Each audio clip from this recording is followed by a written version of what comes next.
out there who could be known. He should be able to be recognized no matter where I face, no matter how I'm dressed, because he's God. Growing up, we always understood that we had our Bible and the Gentiles had their Bible, the New Testament, and that they were two completely separate books. Because the only people I knew who were believers in Jesus were all people in our public school who were Italian Catholic, I imagined that Jesus was Italian. And so the understanding that he's actually Jewish was a shock.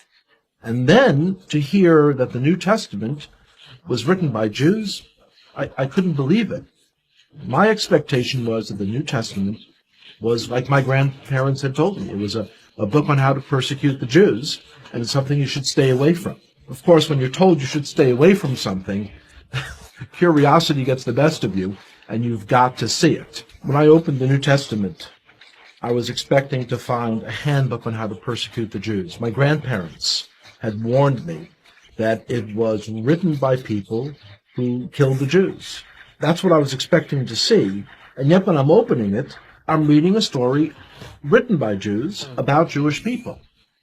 The New Testament was a fascinating book. And so as I opened this book in the library, I kind of looked around, made sure that none of my friends had seen me taking a Christian Bible off the shelf. And I opened it. Here's the first sentence. It says, "This is the genealogy of Jesus the Messiah, the son of David, the son of Abraham." So 3 people are mentioned, and they're all Jewish. I was very shocked. And as I continued to read, I'm reading the story of a Jewish man who was born in a Jewish village, in a Jewish country, and one day walks into a synagogue and announces that he is the Messiah. The more I read the words of Jesus, the more I became attracted to him.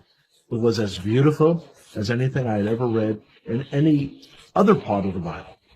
As I came to faith that Yeshua, that Jesus was the Messiah, it was clear that that was the most Jewish thing I could do. This is not a person who's a renegade to our people. This is the one who was promised in our Bible, the 53rd chapter of Isaiah. It is astonishing. If you would just read that chapter, just without the Bible being around it, you would say, oh, this is some Christian Bible. This is Jesus.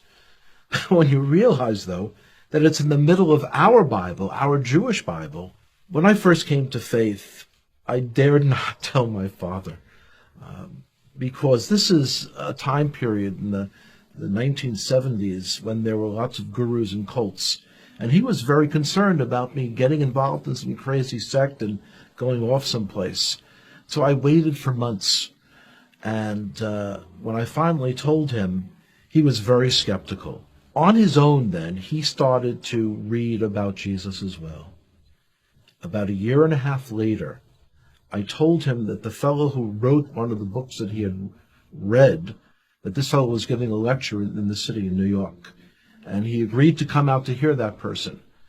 And one of the most amazing moments of my life was the speaker said, "Would everyone here who is a Jewish believer in Jesus, would you raise your hand?" And I raised my hand. My father also raised his hand. And I looked over and I said, "Pop," he didn't say would all the Jews raise their hand. He said, would all the Jewish believers in Jesus raise their hand? And my father looked over and he said, yes, I heard what he said. The decision to come to faith in Jesus as the Messiah was not something that was a momentary lark. It wasn't something that was a passing fad. And I could see changes in myself that I knew were not from within myself. I had kind of tapped in to a truth for our Jewish people that was very powerful.